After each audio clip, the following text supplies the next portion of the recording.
مریض کا آدھا درد تو اس وقت مٹ جاتا ہے جب مسیحا اور معالج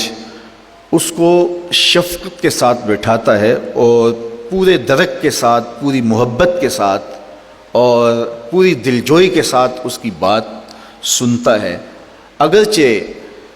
جو ڈاکٹر ہے اس کو مریض کے بولنے سے پہلے ہی بہت ساری چیزوں کی سمجھ آ چکی ہوتی ہے اور وہ یہ سمجھتا ہے کہ جو یہ بتانا چاہ رہا ہے وہ مجھے معلوم ہے، تو میں اس کی بات کیوں سنوں جب کہ مجھے سب کچھ معلوم ہے۔ لیکن محض اس کی دلجوئی کے لیے جب آپ اس کو وقت دیتے ہیں تو اس کے مرض کا یہ بھی علاج ہے اور اس سے اس کو تسکین اور راحت پہنچے گی۔ ٹوٹے اور شکستہ دل لوگوں کے لیے محبتیں پیش کرنا اور ان کی بات سننا، اگرچہ وہ ہماری دلچسپی کی باتیں نہ ہی ہوں اور نہ ہی ان چیزوں کی ہمیں ضرورت ہو، محض اس کی دلجوئی کے لیے، تو یہ اللہ تعالیٰ جل شانہ کو بھی بہت پسند ہے۔ تو کسی شکستہ دل کی شکستہ سامانی کو دور کر کے اس کے لیے جو ہے وہ دلجوئی کے اسباب اللہ تعالیٰ کی رحمتوں کے خاص سبب ہیں۔ میرے اور آپ کے آقا و مولا کی سیرت کے جتنے بھی ابواب ہیں آپ ان کو دیکھ لیجئے،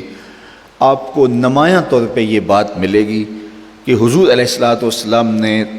دکھی، لاچار اور وہ لوگ جن کا کوئی پرسان حال نہیں تھا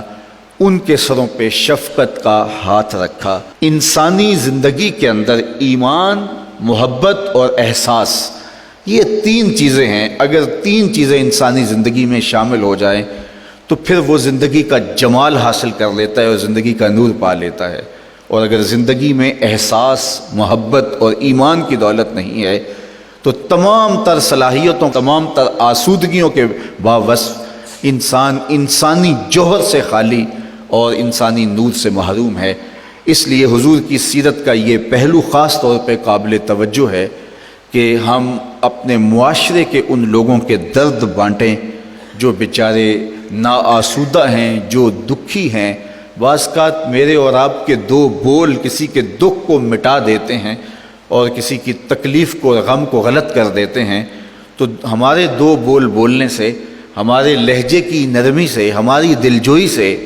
اس کی آدھی بیماری ختم ہو جاتی ہے اور اس کے دکھوں کا مداوع ہو جاتا ہے۔ اس کائنات کے اندر پھیلے ہوئے دکھوں کو ہم سمیٹ نہیں سکتے، لیکن ایک دکھ ہوتا ہے، بیماری ہوتی ہے، ایک اس کی تلخی اور اس کی تکلیف ہوتی ہے۔ ہم کم از کم ان تلخیوں کو تو فوراً ختم کر سکتے ہیں، اور اگر معاشرے کے اندر یہ احساس پھیل جائے ہے کہ ہم معاشرے کے اندر پھیلی ہوئی تلخیوں کو دور کرنے کی کوشش کرنی ہے تو اس کے لیے کوئی قیمت نہیں لگتی، اس کے لیے کوئی محنت نہیں لگتی۔ اللہ حضور کی سیرت کے اس پہلو کو ہمیں اپنی روحوں میں اتارنے کی توفیقات سے مالا مال کرے اور دنیا آخرت کی بہاریں اللہ ہماری روحوں میں اتار دے۔